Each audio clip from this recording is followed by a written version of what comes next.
Prevenção. Nós voltamos com o Educador Entrevista e nós vamos conversar aqui com as profissionais da APAE, como eu disse, né, com a Gabriele Parreira, corrigindo que é enfermeira. Boa tarde, Gabriele. Boa tarde. E também aí com a Lidiane Oliveira, que é fisioterapeuta. Isso, boa tarde, Valéria. Bom, meninas, primeiro, né, vamos explicar para quem está nos acompanhando aí o que é essa Semana Estadual de Prevenção às Deficiências. Bom, é uma semana muito importante. Eu falo, por mais que a gente relembre e fale disso todo ano, a gente vê o quanto é importante a gente sempre tá em cima disso, porque a prevenção é a chave de tudo. Né? Então, durante toda a semana, os profissionais estão indo nas rádios, fazendo os vídeos, para realmente ter toda a maior conscientização da população.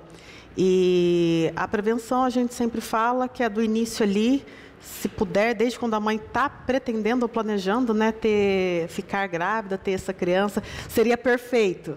Seria perfeito se o planejamento fosse feito desde o início.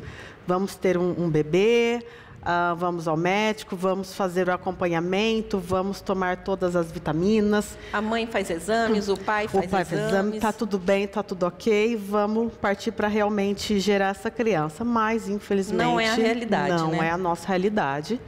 Né? E aí o trabalho de vocês realmente é esse, né? Tentar conscientizar as pessoas, né? Pelo menos, principalmente nesta semana. Pelo menos plantar essa sementinha, né? Na cabecinha de todo mundo. A gente não pode deixar de falar que na APAE nós atendemos crianças que desenvolveram alguma situação, alguma dependência que poderia ter sido prevenida lá no começo, né? Porque hoje em dia, não só o pré-natal com o médico obstetra, mas uma coisa que as mulheres esquecem muito, às vezes por falta de orientação mesmo, é o pré-natal feito com o dentista, né? Com o médico, com o cirurgião dentista, porque isso também evita muito problema e às vezes as mulheres esquecem. E a gente tem cada vez mais aí um índice muito grande de algum problema de gengivite, de alguma coisa, um problema de cárie, uma coisa que não está bem cuidada por conta das funções hormonais, isso aí piora. E é uma coisa que cai no sangue, né? O problema que a gente está no dente, ele cai no sangue, na corrente sanguínea, e isso aí ele provoca um parto prematuro, sim, ou uma criança baixo peso. Então, a gente também não pode deixar de esquecer que a parte preventiva da odonto... São muitas coisas que talvez a mamãe nem sonhe. Exatamente. E tem disponibilizado, né, na rede municipal de saúde, e é todo um conjunto. Então é isso que a gente tenta, né, Flé? A gente tenta buscar essa parte. Claro que vai continuar acontecendo, né? A gente vai ter sempre crianças que apresentam alguma coisa, ou ao nascimento, ou ao decorrer do desenvolvimento, mas isso já ia filtrar muita coisa. Com certeza. Muita coisa. Bom, Lidiane, com certeza ali é feito um trabalho entre vocês, profissionais também, né? Sobre a melhor forma de se conscientizar, a melhor forma de vocês se prepararem ali para vir a público tratar esse tema. Sim, como a gente trabalha com uma equipe multidisciplinar, então a gente já trabalha durante essa semana toda o que cada um pode fazer para prevenir algo, né? Para trabalhar a prevenção. Então, cada profissional, ele consegue passar as informações para as famílias, para as pessoas que estão acompanhando, sobre o que pode fazer para prevenir, para que no futuro não tenha alguma complicação ou algo que seja mais difícil para ser tratada. Porque o quanto antes for diagnosticado ou que for intervido, né, no que a criança ou que tem alguma coisa, melhor é o prognóstico dele, melhor pode ser a vida dele, a qualidade de vida. E é até uma troca de informações entre vocês profissionais, né?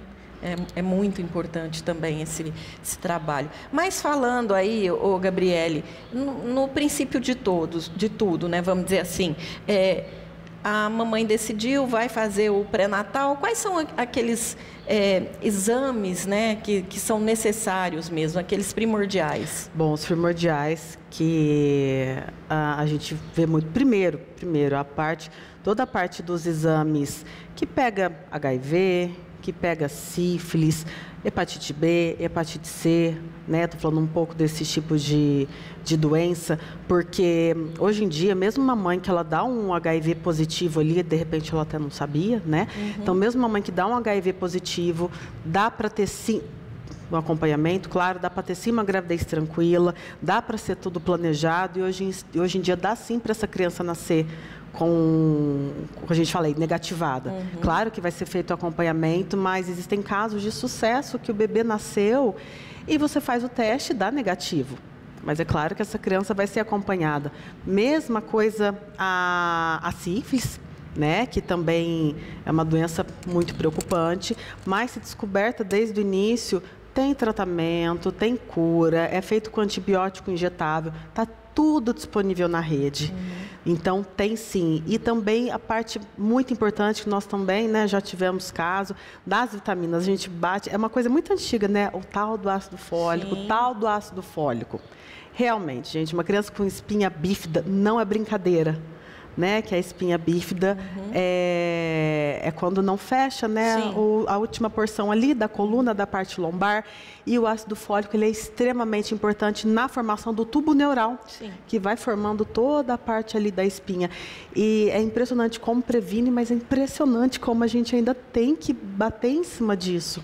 É, porque antigamente a gente via muitas situações, inclusive, do bebê que nascia com algum probleminha, as mães, ao invés de procurar o tratamento real, procuravam outros meios, até benzição, né, esse tipo de coisa. Claro que tudo é válido, né? Mas é muito importante o trabalho do profissional, porque essas doenças, principalmente essas que você citou, se não acompanhadas, elas podem trazer sérios problemas para a criança, né? Eu acho, não só essa parte, a gente também não pode deixar de esquecer nunca o lado emocional dessa mãe, mas claro que é difícil você descobrir alguma coisa que a sua bebê não nasceu da maneira que você almejava na hora, mas se você consegue descobrir isso durante, e você tem um acompanhamento, e você tem uma atenção, e você já sabe como que essa criança vai vir, você já está mais preparado, o que ela vai demandar, também ajuda muito, né, a gente trabalhar esse emocional da criança, dessa mãe, já é uma mãe que fica mais preparada, ela já sabe o que esperar, todo mundo já sabe. Porque, infelizmente, sim, a gente ainda tem muitos casos de bebês que nascem, não foi feito nenhum pré-natal, não foi feito nenhum teste, nenhuma doença. E aí esse bebezinho é praticamente correr contra o tempo, né? Bom, Gabriele, pode concluir o seu pensamento, né, que a gente estava falando aí dessa necessidade, essa importância de todo esse cuidado. Sim, essa importância porque essa mãe que busca, ela vai ser acolhida sim, né, ela vai ser orientada, e porque é isso que o trabalho, é isso, a gente preza por isso.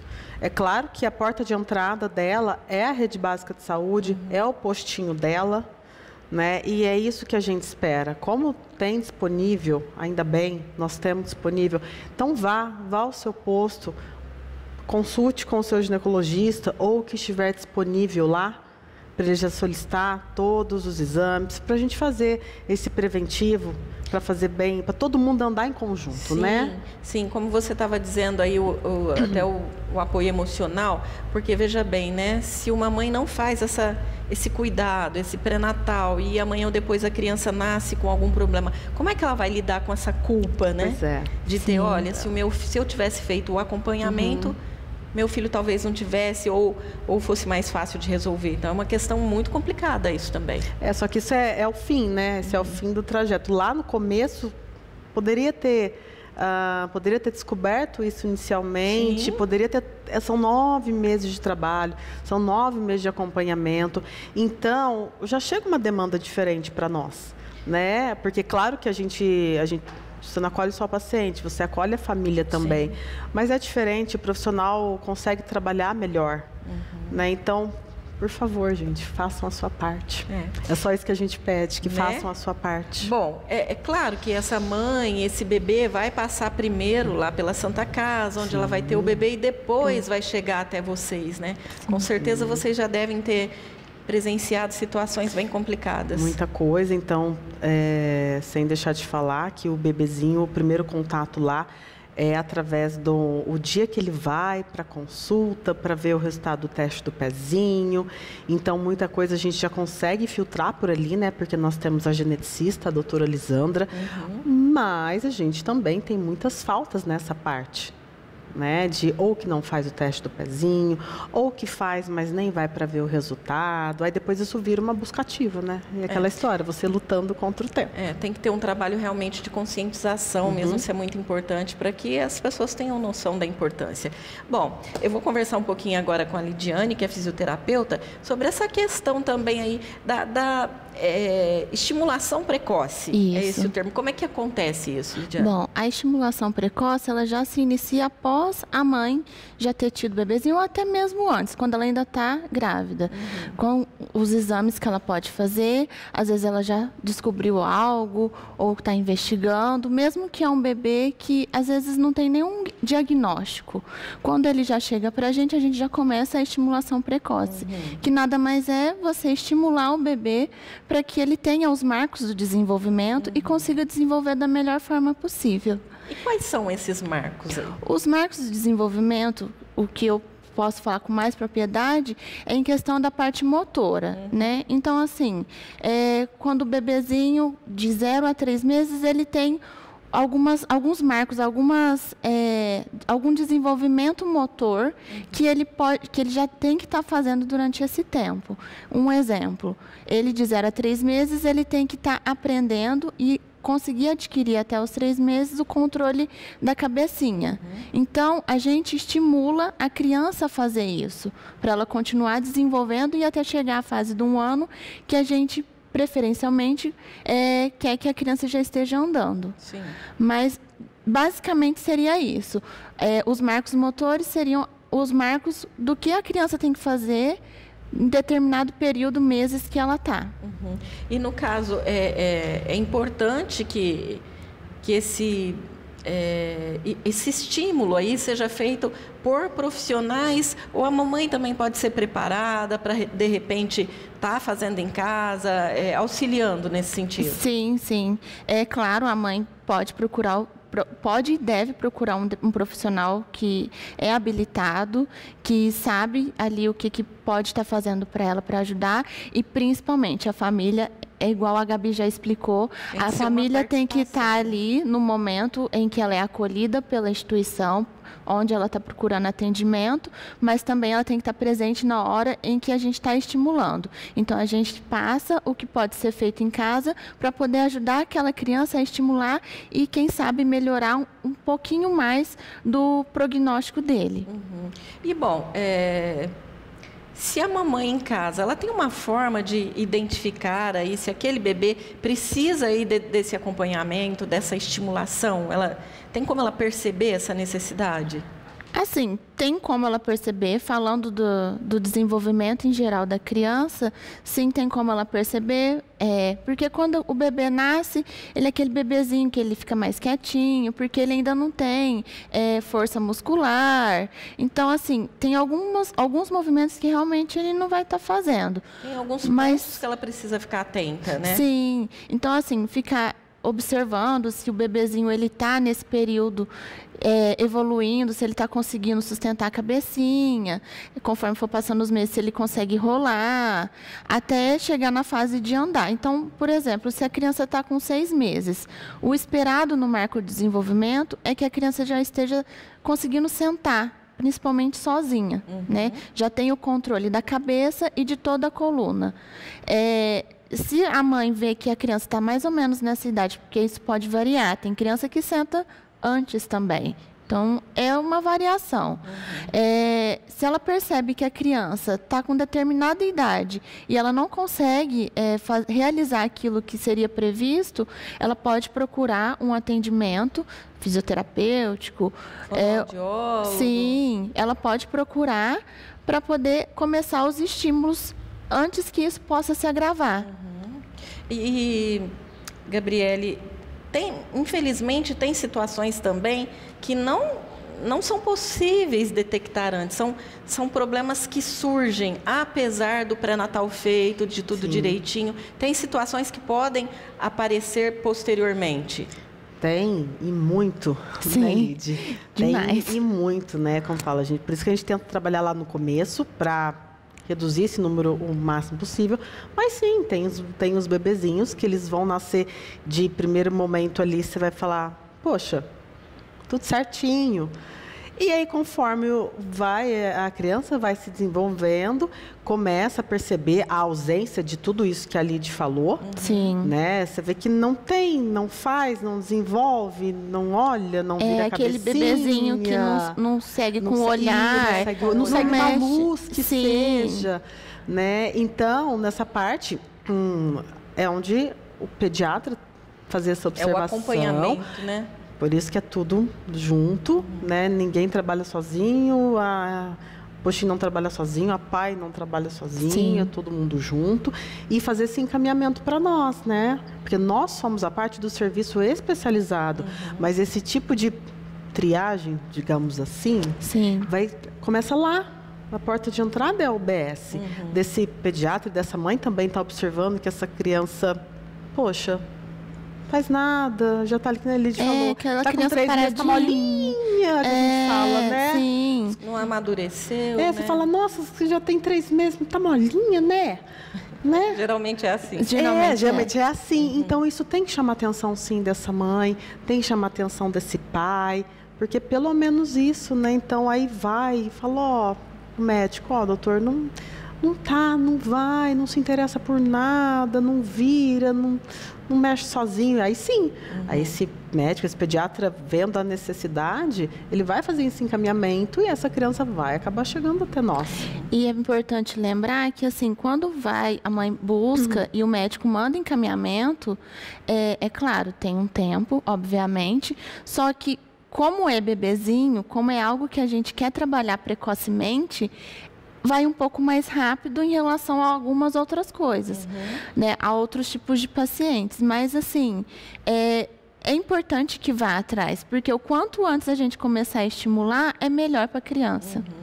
É claro, né?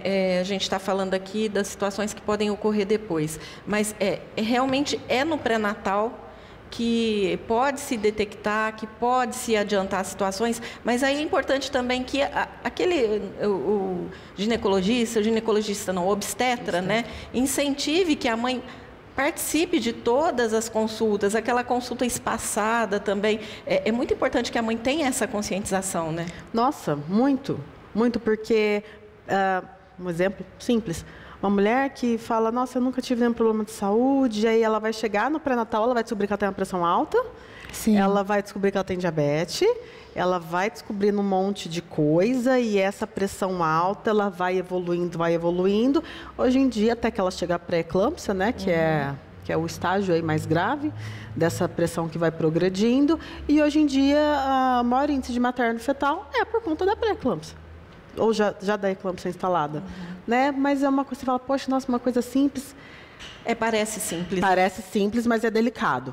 Mas tem tratamento, tem acompanhamento. O que precisa realmente é da pessoa ter consciência. Exatamente. Mas, Gabriele, a gente estava falando aí da questão do pré-natal. Outro dado muito importante são aquelas mães que, infelizmente, ingerem bebida alcoólica. Como é que acontece isso? Isso, tanto a bebida alcoólica quanto do fumo, né? Os do cigarro, a gente também não pode esquecer. Esse tema, né, da síndrome alcoólica fetal, como eu havia comentado, foi um tema da doutora Lisandra, da geneticista, mas só para dar um exemplo, assim, falar de uma maneira bem simples, a síndrome alcoólica fetal é uma síndrome de aquela mãe que faz uso de bebida alcoólica, mesmo a falar é uma cervejinha no fim de semana. Não, gente, quando a gente fala de gravidez é 0. Não é nem uma cervejinha no fim de semana, não, isso não existe da gestação, isso não existe, é 0. Porque o álcool, ele passa assim livremente pela barreira placentária e ao longo dessa gestação, se não acontecer a perda desse bebê, se não acontecer nada no meio do caminho, a gente vê as crianças que nascem com hidrocefalia, e como a gente havia comentado, que aí depois precisa usar uma válvula, e aí vai indo, né? E daí surgem N coisas. N situações. N situações. Isso é muito, falando de uma maneira pessoal, isso é muito triste. Isso é muito triste. A gente tem visto aí, pelo menos uma tentativa de conscientização, a gente vê mesmo nos programas de televisão ou nas novelas, né, que eles estão lá interpretando. Você sempre vê uma cena da mãe falando, não, olha, não posso beber, não posso tomar bebida alcoólica, né? Eu acho que é uma forma também de passar essa informação de plantar necessária, a sementinha, né? Porque realmente é muito complicado. Você vê uma criança nascer com esses problemas aí que a gente citou por conta da bebida alcoólica, uma coisa que poderia ter sido evitada. Que deveria ter sido evitada, né? E a gente vê situações também aí, infelizmente, da tentativa de aborto. Que às vezes um aborto, né, que não deu certo, vamos dizer assim, a gravidez continua e depois a criança também nasce com essa série de problemas. Isso quando não mata a mãe, né? Exatamente, quando não mata a mãe. Mas eu acho que essa questão da criança que nasce com uma série de problemas tem que depois ser feita toda uma investigação para saber por que aconteceu aquilo. Claro, não, isso existe também, né? Isso faz parte. Até para a gente entender, para a gente tentar entender se é alguma coisa genética, ou se não, se começou ali. E aí, conforme você vai conhecendo, conforme a gente vai, né, cavando ali um pouquinho, aí você descobre como é que foi, como é que é esse histórico, se acompanhou, se não acompanhou. Aí você vai levantando muita coisa. Mas nosso foco, claro que sempre vai ser no desenvolvimento da criança. Tem sempre aquela situação também que a mãe, durante a gravidez, não tem uma gravidez tranquila, né? De repente passa por momentos de muita tensão, de muito nervosismo. Isso também acarreta em problemas e isso também torna mais importante ainda a visita aos médicos. Claro, muito. Porque o pré-natal, ele não é só o exame em si.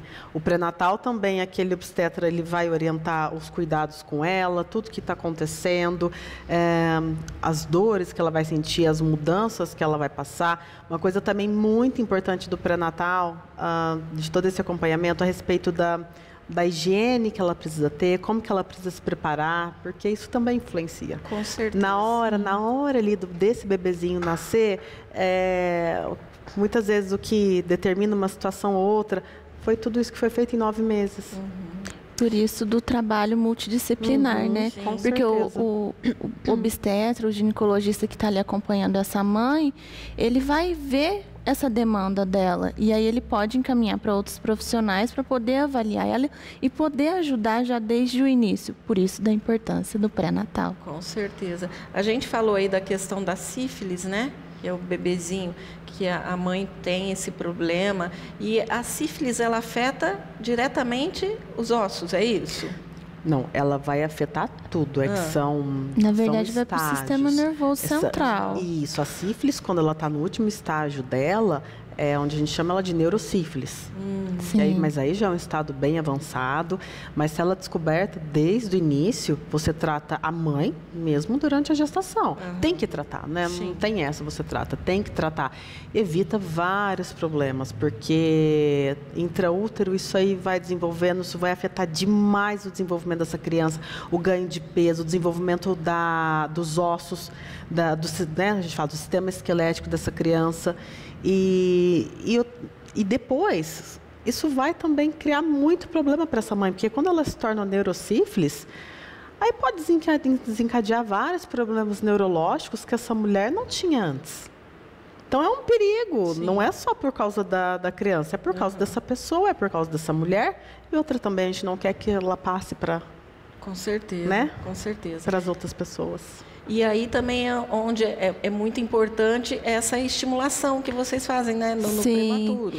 Falando da parte continuando, né, da parte do paciente que vem com sífilis e aí chega para a gente, normalmente essa criança, como a Gabi já falou, é uma criança que vai chegar talvez mais pequenininha, mais molinha. Então, é uma criança que a gente tem que começar o estímulo desde o primeiro mês de vida. Então, assim, quando chega já para a gente, é que normalmente quando já chega já está talvez com uns 6 meses, mais ou menos, que chega para fazer a avaliação e começar a estimulação. O que não é perdido, porque antes disso estava passando por outros processos. Mas é importante, sim, quando já chega para a gente começar a estimular. Porque se a gente deixar, essa criança pode adquirir outras comorbidades, pode adquirir deformidade em questão da sífilis. Então, assim, realmente precisa de chegar primeiro lá para a gente, chegar rápido, o mais rápido possível para começar essa estimulação. Entendi. Ô, Gabriele, além de tudo isso, ainda tem as síndromes, né? Tem. Que também elas podem ser detectadas em algum momento durante o pré-natal? Ou não? Depende muito da síndrome. Nós temos muitas síndromes que são raras, nós temos as mais comuns. Vamos falar da mais comum, que é a síndrome de Down? Sim. Né? E a síndrome de Down, existem exames específicos durante a gestação, principalmente o ultrassom, né, que ele é feito em determinada semana, que é específico, que o obstetra indica, que é para medir ali o pescocinho, a nuca da criança, porque que é para ver ali o tamanho do pezinho, dos dedinhos, tudo isso já pode indicar. Né, uma criancinha aí que pode nascer uma criança Downzinha, né, o síndrome de Down. E acontece sim, né, às vezes o exame não detecta nada, e quando a criança nasce, você vê que a criança tem os traços, né? Mas quando essa criança nascer, vai ser feito aí o teste genético para confirmar. Mas se você já descobre, você já sabe como se preparar. No caso, a gente falava aí da síndrome de Down, né, Gabriele? É que uma das mais conhecidas, né? São uma das mais faladas. E a gente, como a gente estava comentando, que tem mais visibilidade, que é mais comum, né? A população. E essa criança que nasce ali, ela vai ser mais molinha do que as outras. Isso é normal, isso é esperado numa criança que nasce com síndrome de Down. E quanto é importante essa estimulação precoce? O Sim. quanto é importante? Porque essas crianças desenvolvem de uma maneira assim, muito bonita de ver. Quanto mais rápido houver, né, essa estimulação, melhor vai ser o desenvolvimento. Sim, melhor vai ser porque essa criança, ela vai chegar, como a Gabi falou, ela vai chegar molinha, ela é uma criança hipotônica, e isso é da síndrome, né? É um padrão da síndrome, que é uma criança mais molinha, que não tem muita força muscular. Então, se começa desde o nascimento, ali nos primeiros meses de vida, quando ele tiver maiorzinho, que ele for para a escola já, porque essas crianças sim vão para a escola regular, e elas podem já conseguir acompanhar as outras crianças que são típicas, crianças que não têm a mesma condição que a dela. Então, assim, é importante desde o início para conseguir desenvolver da melhor forma possível. E essa semana aí de prevenção é muito importante, claro, para prevenir, mas principalmente para os pais, mães, familiares aprenderem tudo isso, né? Claro. Isso é muito importante, cada um saber o que é possível acontecer, como agir, se por um acaso vier a acontecer alguma situação assim. Então, realmente, começa aí para o aprendizado do adulto, né? Sim. Desculpa, Lindy.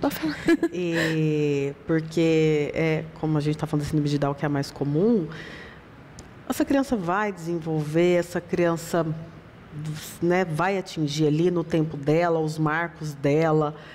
Quantos casos de sucesso que a gente tem de pessoas com síndrome de Down, Eu trabalhando. imagino que vocês tenham diversas histórias. Tem, claro que tem. Não só a gente. Eles estão trabalhando, eles estão por aí, eles estão na rede social. Com certeza. Não só eles, outros tipos de síndromes também.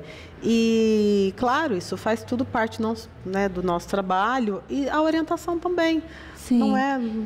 Não está tudo perdido, né? Que essa mãe não tenha medo. A gente vai lá, a gente vai orientar, a gente vai tentar acolher o máximo que a gente puder. E o que é importante também falar é que cada criança tem o seu tempo, né? Que nem eu estava comentando sobre os marcos do desenvolvimento. Às vezes, quem está assistindo tem um bebezinho de 3 meses que ainda não controla o pescocinho, né? Mas pode ser que você vai observando. Se chegar no 4º mês e ele continuou assim, mas você está estimulando, preciso levar em algum especialista, né? Agora, se você percebe que ele consegue, tudo bem, tá dentro, mas cada criança tem o seu tempo, então pode variar. Então, principalmente criança que já tem um diagnóstico, no exemplo da criança com síndrome de Down, ela não vai ser uma criança que com 3 meses ela vai estar fazendo o que a gente quer que ela faça. É um pouquinho mais ela vai demorar mais um processo. pouquinho, mas é importante continuar ali o estímulo, tanto de quem atende, quanto da família, principalmente, para poder ter um trabalho em conjunto e melhor agregar essa criança. O bom seria, né, se já pudesse, né, logo, o mais rápido possível, essa criança já passar pela instituição, né, para já começar todo esse trabalho, né, todo esse caminho, que seria a solução mais importante. Por isso que a gente conta e a gente precisa da porta de entrada, que é a rede básica de saúde. Sim. Né, isso daí é primordial, é indispensável. Aqui no nosso município, eu sei que tem alguns trabalhos nas UBSs que trabalham essa parte de estimulação precoce e que aí chega para a gente depois, né? Então, assim, é importante que comece lá e aí, quando já começa lá, já passam as orientações, já chega para a gente já de uma melhor forma. Quando essa família já é informada antes, quando chega para a gente fica bem mais fácil para poder trabalhar. E é um passo a passo, né? Não tem como também a mãe, por conta, chegar lá na APAE, olha, eu gostaria que fosse feito. Não, tem que ser um passo a passo, realmente. Sim. Não, existem protocolos, existem caminhos e tudo isso precisa ser respeitado, né? Porque existem os encaminhamentos, porque senão seria um passa na frente do outro, né? E a gente não pode trabalhar dessa maneira. Então, a gente tem que trabalhar conforme o protocolo exige. E só comentar, acontece muito de a criança passar por essa avaliação, conseguir ali, tem os profissionais, vai receber atendimento, na hora do vamos ver, não vai. Meu Deus. Né? Então, isso também, infelizmente, acontece. Sim. E aí, vocês fazem aquela cobrança, vamos dizer assim, Sim. para a família? Olha, vem, é necessário, é importante, porque depende muito da responsabilidade. Claro. Né? Nem da possibilidade, porque a partir do momento que a criança conseguiu esse atendimento, tem que se fazer, né, das tripas corações para que a criança possa passar por esses atendimentos. Né? Sim, desde a avaliação, a gente já começa a orientar sobre a importância de todos os atendimentos que ela vai passar. E conforme vai passando nos atendimentos, os profissionais vai orientando a importância de continuar.